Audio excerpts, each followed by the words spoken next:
The last thing Kalen expected to hear at 3:12 a.m. was the breathless voice of the alien girl standing at the edge of his bed whispering, "Human, how many methods will you try on me?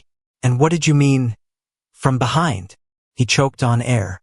Half asleep and shirtless, Kalen blinked at the silver-skinned figure now illuminated by soft amber light bleeding through the curtains. Long strands of shimmering white hair framed her angular face. Her teal pupils glowed faintly in the dark. She stood upright, completely serious, wearing only a crimson support wrap and tight battle-issue pants.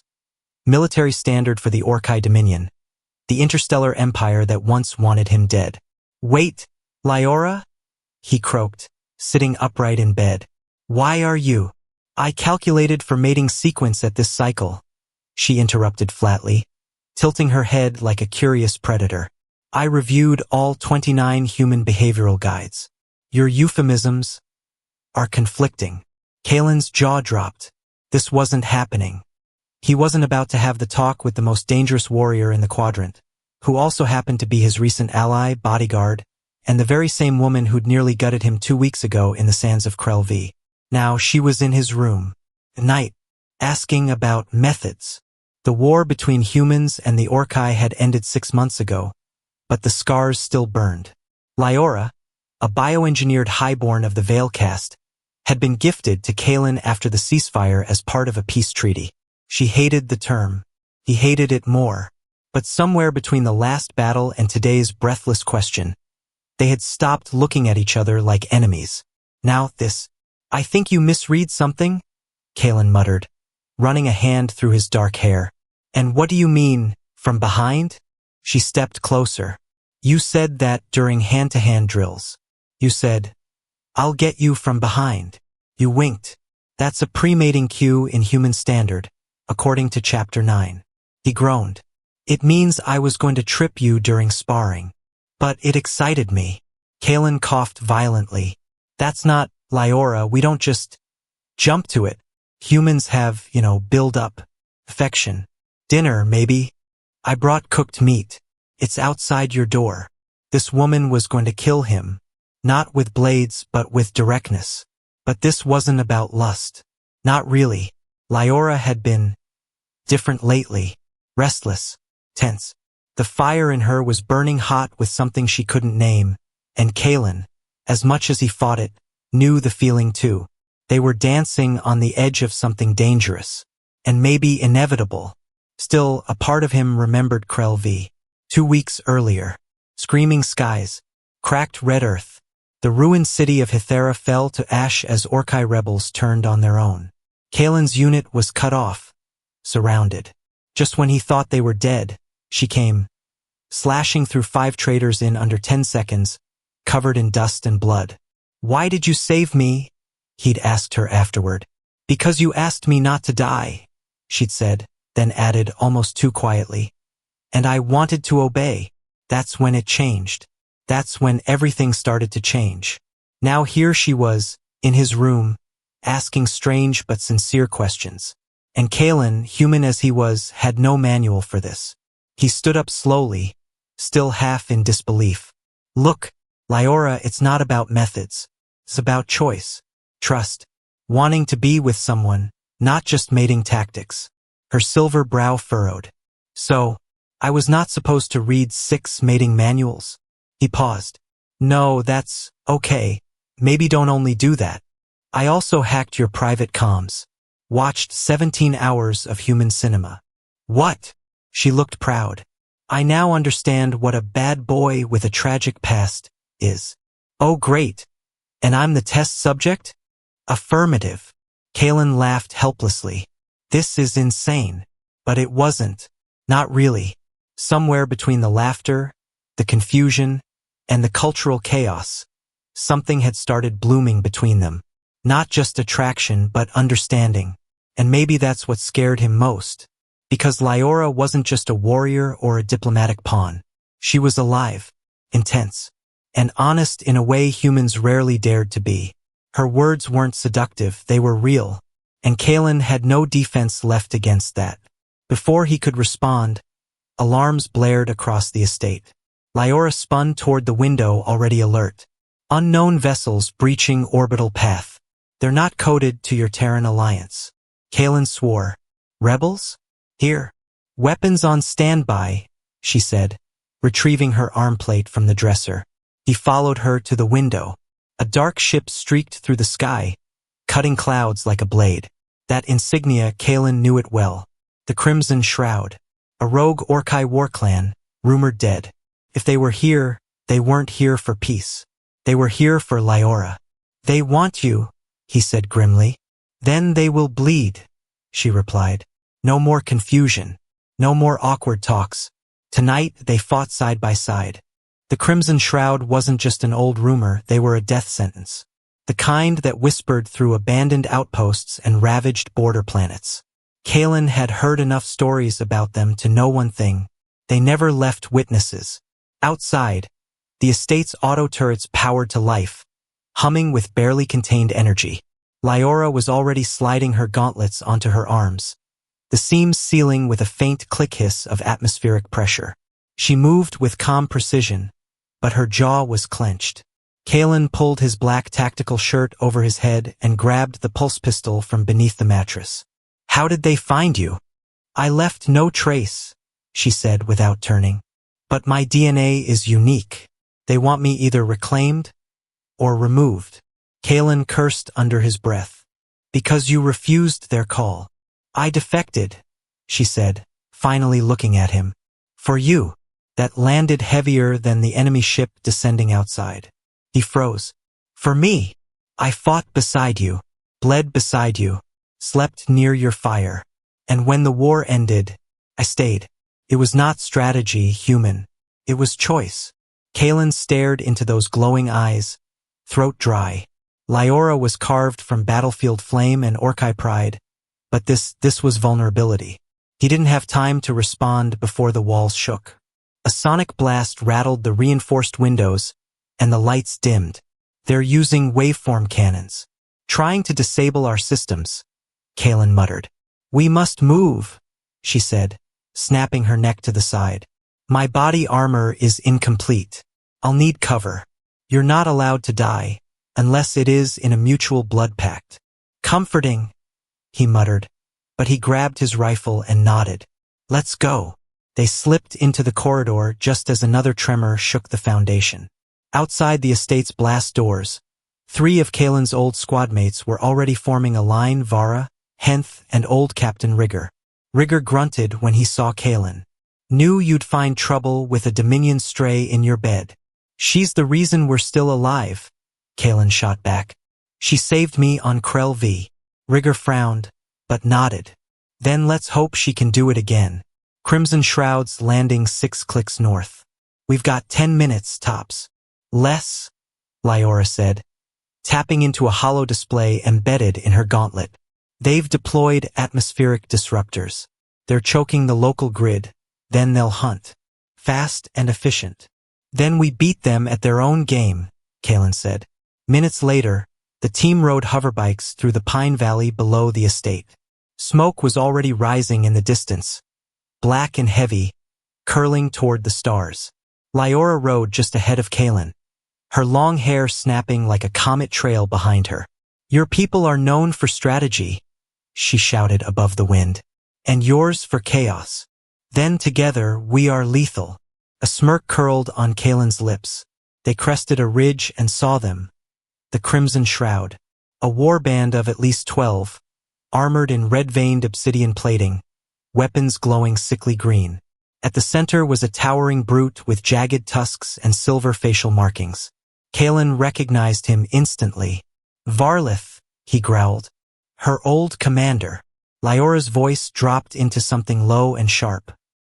He calls himself Bloodfather now. He slaughters traitors, collects their tongues. Kalen tightened his grip on his rifle. Over my dead body. Not today, she whispered. They hit the clearing like a storm. Vara and Henth flanked from the left, laying suppressive fire. Rigger lobbed a shock grenade into the center. Kalen went right with Lyora, like they had in the final days of the war. Blasts seared the ground. Trees exploded. Soil erupted into flames. Kalen dropped 3 rebels with well-placed shots. But the Crimson Shroud didn't break formation. They advanced like a wall of death. One of them lunged at Lyora, only to be thrown through a tree trunk with a single spinning kick. Another tried to flank her. She caught his blade, twisted, and rammed it into his neck. Kalen almost forgot to fire as he watched her. Elegant, brutal, precise. She moved like war was her native language. And maybe it was. But then Varlith stepped forward. 7 feet tall, covered in scars. His voice was low thunder.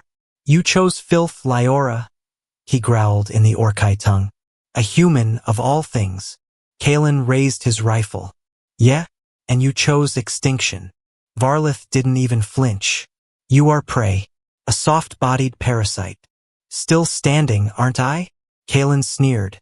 Varlith's plasma blade snapped to life. Lyora stepped in front of Kalen, shoulders squared. "I left you because you're hollow," she said. "Because your strength is a cage. And because he sees me." Something flickered in Varlith's eyes. Rage, jealousy, or maybe fear. He charged. The next 10 seconds were a blur of light and fury. Kalen rolled left, spraying rounds into 2 incoming rebels. Lyora met Varlith head-on. Her smaller frame moved like lightning, dodging the massive swings of his blade. He was stronger, but she was faster. They clashed hard enough to send shockwaves through the air. Varlith roared. "You were my heir." "No," she growled.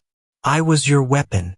She ducked under his strike, drove her gauntlet into his ribs, and unleashed a short-range pulse. He staggered. Kalen saw the opening. "Lyora, duck!" She obeyed without hesitation. Kalen fired. The shot hit Varlith in the throat. The brute dropped to his knees, gurgling, snarling, and finally collapsed. The rest of the Crimson Shroud hesitated. Without their leader, they faltered. Lyora stood over Varlith's body, blood on her knuckles, eyes burning. "Leave now," she told the others in Orkai. "Or join him." They fled. Silence fell. Smoke curled. Kalen stood panting, rifle still raised. Then he lowered it. "You okay?" he asked. She didn't speak for a moment. Then she turned slowly, stepped toward him, and placed her hand on his chest. "I protected you," she said. "And I shot your commander," he said. "We're even." "Not yet." Her other hand slid to the back of his neck. Gently, slowly.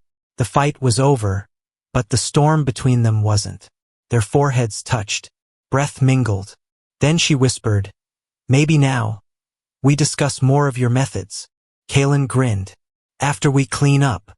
She tilted her head. "So, not immediately after combat?" He laughed despite himself. "There are rules, Lyora." She leaned closer. "Then teach me, human." The cleanup took hours. The Crimson Shroud's broken corpses were burned, their weapons locked away, their ship dismantled for tech salvage. But even when the last trail of smoke had cleared and Rigger's team had left, a lingering silence clung to the estate like fog. Kalen stood in the garden courtyard, washing blood off his hands under the old stone fountain. His knuckles ached. His ribs were sore. But it wasn't the physical pain that unsettled him. It was the memory of how Lyora had looked after the fight.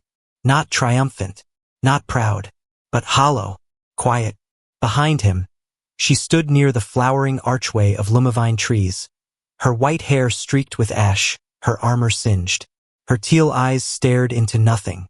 He approached slowly. "You didn't say much after we got back." "I have said much," she replied softly. "Perhaps too much." "That's not what I meant."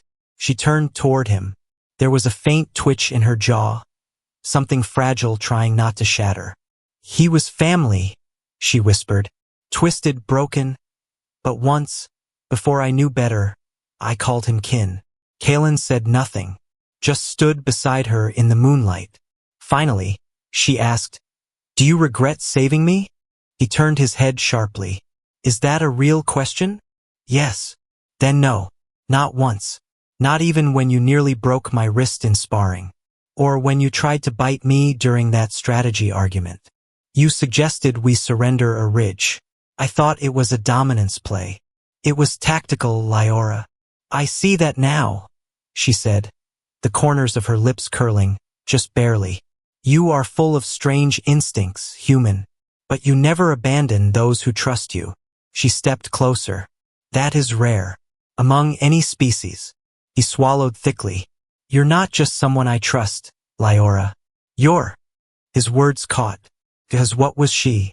More than a comrade. More than a lover. Though gods help him, he wanted her like nothing else. She was a mirror he never expected to find. One that reflected his fire, his rage, his gentleness, his loneliness. One that had bled beside him in the worst of nights and stood shoulder to shoulder with him under two suns. But before he could say it, she did something unexpected. She reached into the back of her belt pouch and pulled out a small, transparent crystal.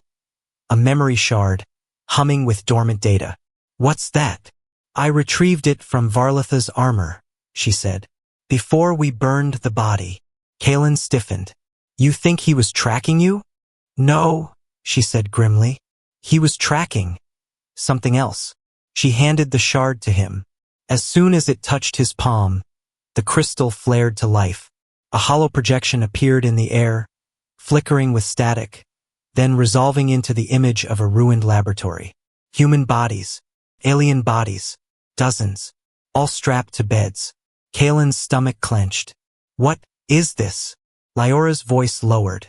Genetic convergence experiments. Unauthorized. The Crimson Shroud had been harvesting hybrids, children of both species, and they were looking for one in particular. Kaelin stepped closer. Who? Her voice trembled.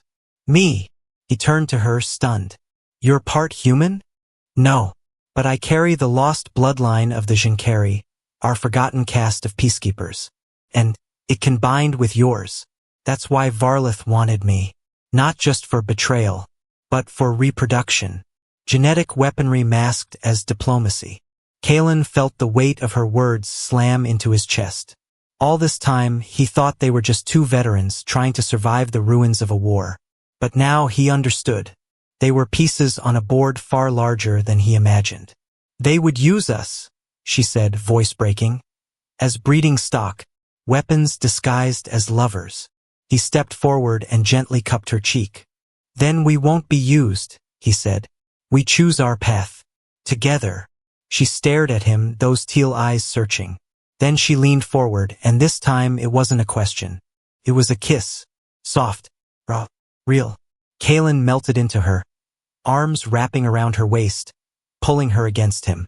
Her lips were cool at first, then warm. Her hands tangled in his hair. There was hunger in the kiss, but not the desperate kind. It was shared, steady, growing from everything unsaid between them. When they finally parted, breathless, she whispered, Was that method 1? He laughed. That was instinct. I liked it. He stepped back slightly. There's more, you know? Show me, she said. Not for function, not for battle, but for us. He took her hand, led her back through the doors, and into the bedroom they'd once stood in awkward silence. Now, the same room felt different, alive with purpose, not confusion. They didn't rush. They undressed each other slowly. She traced the scars on his chest like they were star maps. He kissed the places on her skin where war had tried to claim her. Their bodies met like puzzle pieces that had waited years to fit. There was no command, no shame, no fear. Just Lyora. Just Kaelin. And beneath the fragile sheets of a world at peace, they built something new. Not just a bond of flesh, but a union of spirit. An understanding that whatever war came next, they would face it not as soldier and soldieress, but as two souls no longer running. Hours later, as moonlight painted their skin silver and shadows curled along the walls, Lyora stirred. Kaelin, half asleep, murmured, You okay? She nodded against his shoulder. I am learning. Humans recover slower than Orkai. He chuckled, eyes still closed. I'll take that as a compliment. Silence stretched between them. Then she asked, Kaelin, if your people knew you loved me, would they kill you for it? He opened his eyes. Some might try, but I've killed for less. Would you die for me? He looked at her, really looked, I'd rather live for you. She exhaled a shaky breath. Then we're bound. He blinked. What? In Orkai rites, a vow made post-joining is sacred. You've spoken it. The bond is complete. Kalen sat up. Wait. I married you. Yes. To you. Correct. And if I didn't want that? She smirked. Then your spirit would already be screaming in the fire pits of dishonor. He stared, then burst into laughter. Well, he said, pulling her back into his arms. Good thing I meant every word. But outside, beyond the walls, a new shadow stirred. A hidden faction had watched the crimson shrouds fall. And now they had new targets. Kalen had barely slept when the emergency call came. The message came from deep space, encrypted and urgent, routed through 6 broken relay towers, and hidden within a merchant's signal burst. Simply read, "They know. Run." He stood in the control chamber of the estate, bare-chested again, still aching from the night before, but more alive than he had ever been. Lyora stood beside him, her eyes scanning the projection of the star map, her hands clasped behind her back. No armor yet, just loose clothing and her silver-white hair tied in a knot. But even without weapons, she looked ready for war. They're coming for us, aren't they? Kalen asked. They always were, she replied. But now they know we're not just together. We're bonded. That changes everything. They want to use our union, breed us, clone us, twist it into something they can weaponize. Yes, she said, but they'll never understand it. Kalen turned to her, because it wasn't about bloodlines, or genetics, or legacy. No, Lyora said, stepping close. It was about choice. I chose you, not because you're strong, not because you're clever, but because when everyone else treated me like a sword, you treated me like a soul. Their foreheads touched again, this time with certainty. No fear, no confusion, just bond. Then the sky split open. A rift tore across the atmosphere, dark, jagged, and humming with eldritch energy. A gate of war. From it descended a ship not of the Crimson Shroud, but something far worse. The Alex Directive, a hidden faction from the Dominion's elite science division, obsessed with purity, with control, with re-engineering life for balance. They had no armies, just precision tools, and one goal: break the bond between human and Orkai, erase the experiment. Kalen suited up fast, armor over scars, weapons humming with charge. Lyora donned her combat gear again. Sleek, efficient, beautiful in its savagery. I won't let them take you, he said. You won't need to, she replied. We fight together now, not as allies, as mates. They launched from the estate on twin hoverbikes, racing across broken terrain toward the crash zone. The air pulsed with static. The Alex ship, needle-thin and silently elegant, descended into the valley with surgical stillness. It released no troops, just one figure, a tall, pale being in shimmering robes. For arms, no visible mouth, but its voice pierced every mind around. You are mistakes. Kalen flinched. What the hell? Lyora's eyes narrowed. It's speaking through neural waves. It's already inside your cortex. Kalen raised his rifle. Get out of my head. The entity floated forward, untouched by wind or gravity, pointed a hand at Kalen. You are anomaly. You infected her with your emotions. You diluted warrior lineage. Lyora stepped between them. I chose him. I wanted him. Then you are broken. A bolt of light surged forward. Kalen dove left. Lyora rolled right. The blast ripped the earth apart, leaving a crater 10 feet deep. Kalen gritted his teeth. This thing's no soldier. It's a damn god machine. We kill it like anything else, she snapped. Together, they attacked in unison. Kalen's shots lit the air. Lyora sprinted forward, dodging blast after blast, her gauntlets flaring with energy. She leapt onto the entity's back, drove a spike through its shoulder joint, and twisted. It screeched, a sound not of pain, but of disrupted calculation. Kalen followed through, lobbing an EMP grenade that stuck to its chest. Boom! The blast erupted. The being collapsed to one knee, flickering like a dying hologram. But it wasn't done yet. Its final defense triggered. A black sphere of gravitational collapse formed at its core. Lyora screamed as she was pulled toward it. Kalen didn't think. He ran, grabbed her wrist, and pulled with every ounce of strength he had. "I'm not letting go," he shouted. "Then you'll die too."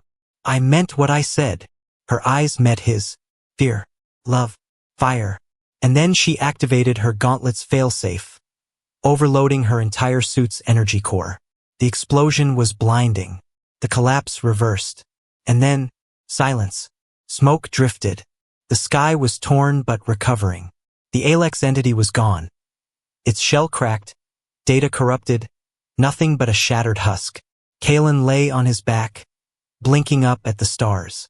Beside him, Lyora stirred, her armor in ruins, but her body alive. They were both breathing. Barely. "Human," she whispered. "Yes. You used 3 mating methods last night."